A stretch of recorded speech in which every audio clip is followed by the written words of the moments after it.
On this episode of the Layover Live, Samantha Keithley stops by to talk Facebook.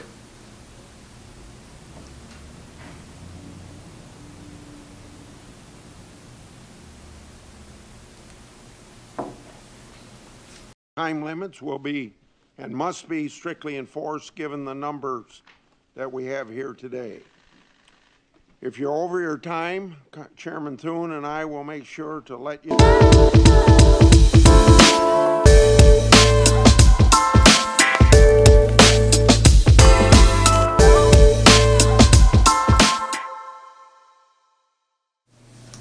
Hello everyone and welcome to episode 27 of the Layover Live. We're bringing the top article from the Layover each week.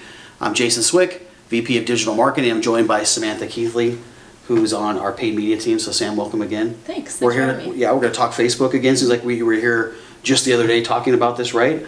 We've had a lot going on. If you've been living under a rock, you'll know that there's been a lot going on with Facebook as of late, Cambridge Analytica. So we're here to talk about our article of the week, which comes from Marketing Land, which talks about this, but a lot going on at Facebook, right, Sam? Yeah, it's funny because the last time I was here, we were talking about those newsfeed changes and people were literally their pants over that. And then fast forward a few weeks and the Cambridge Analytica data crisis happens and suddenly those newsfeed changes are pretty minor. Yeah, it is. It's pretty crazy. It's affected a lot of things. It's affected, tools and platforms out there as they're making a lot of these changes, a lot of craziness going on that side of the fence, and we're going to see probably more of that coming as time goes on. So getting to this article and some of these changes that are happening, what are some of the things that are going on in that space since we talked last?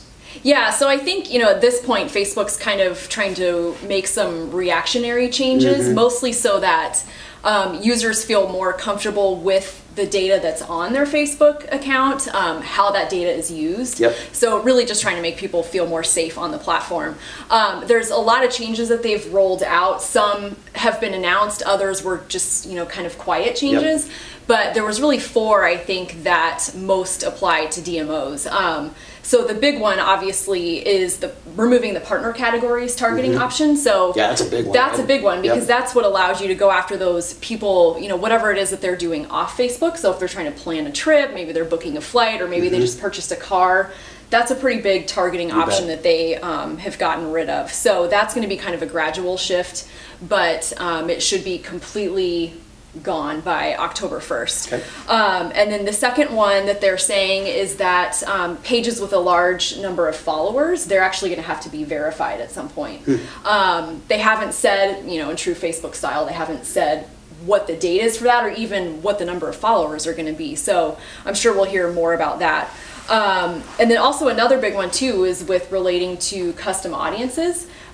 Previously, when you were working with your custom audiences, you could kind of get an idea of reach, how far your campaigns would go with that particular audience. But they have completely removed that too. They found that you could actually attribute things back to a specific individual. So obviously there's big red flag. So they're trying to really, again, protect privacy. So they have completely removed that. Just like with some of the other ones, they say that there's a fix coming. Again, who knows when they get who knows when that's going to happen. And then finally, the other one, similar to the custom audiences, is with regards to uploading email lists. So at some point, you're going to have to start proving to Facebook that, these email lists are legit and I collected them in a safe manner. Yeah, which a practice DMO should start anyways, right? It's just it's a good practice to get into, whether it relates to can spam, whether it relates to GDPR. These are things that are coming anyways. Having clean list, being able to have these opt-in situations, which some of these other initiatives are kind of pushing towards, is not a surprise in any way, shape, or form. So really, then DMO specifically, then what does this really mean? Yeah, I mean, I think, for right now, for those who maybe were using the partner categories, that potentially could be a big one. So if that was something that you were relying on, I know some advertisers are looking to maybe kind of beef up their email lists, because then you can pull that in. At least for right now, you can still pull that in and build. And we do a lot of that here, right? Yeah, we do. So for that, beefing up your existing lists, using those to build similar or lookalike audiences as well, that's an option. But then also some advertisers are really just using this as a time to kind of experiment. So with the targeting options that we do have left on Facebook, it doesn't hurt to just go in there and and come up with a different form of targeting and see if you can reach your same audience, just kind of go about it a different Yeah, way. and absolutely, and even there, Facebook still has a ton of ways to target people, right? So even though some things have gone away, there's still a lot that's there to offer. You know, we use a lot of custom audiences, we use a lot of similar audiences because of the targeting that we can get and reach a specific audience. It's really powerful. As you mentioned, that's still here today. But, you know, one of the things you're going to get as you talk about ways that it could be used for DMOs is, you know, should DMOs even be pulling their campaigns from Facebook, right? You're going to get some of that. So, like, what's the advice on that? Yeah, I mean, and I think we've already started to hear that, you know, on our monthly calls with our clients. I mean, and it's definitely a logical question, but I think, and I'm pretty sure I said this the last time I was here, I mean, you really just kind of have to let the dust settle. It's never really a good idea to just jump ship when things get rocky. You need to let things kind of calm down and see what happens. So for right now, I think a smart move is to really just take a look at the campaigns that you're running.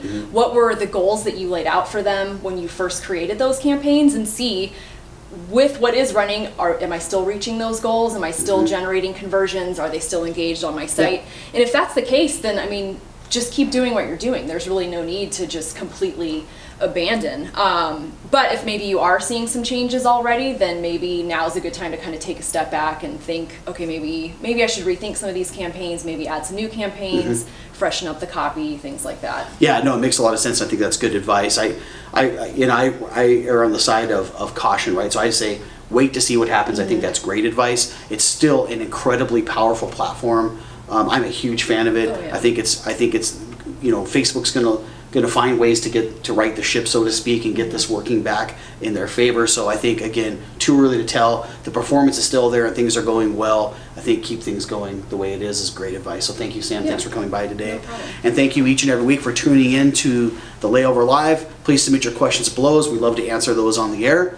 One thing to keep in mind now, we're kind of past our 6-month mark now, right, Sam? So you're on the second half of our year, so we're off to a great start. But we've also got Summit coming up, right? So we will not be back here for Layover Live as we know it today until the 17th of May. So please make note of that. In addition to that, we'll be at the Summit for SimpleView starting next week, where we'll have our Layover Lounge. So make sure you stop by there and check that out. It's a great place to kind of sit back, catch up on some emails, do some things while you're out at Summit. We'll also be filming some live sessions out at Summit, so make sure you stop by that as well. And then we're going to be in a new office when we come back on the 17th. Big news, right? So SimpleView is going to be in a new building at that time. So we're really, really excited to be able to have a new place for us to share the layover with each of you. So this is our last time filming here, which is bittersweet for us. So we're super excited. So thank you again. Thank you, Sam. And we'll see you guys next week at Summit. Have a great day.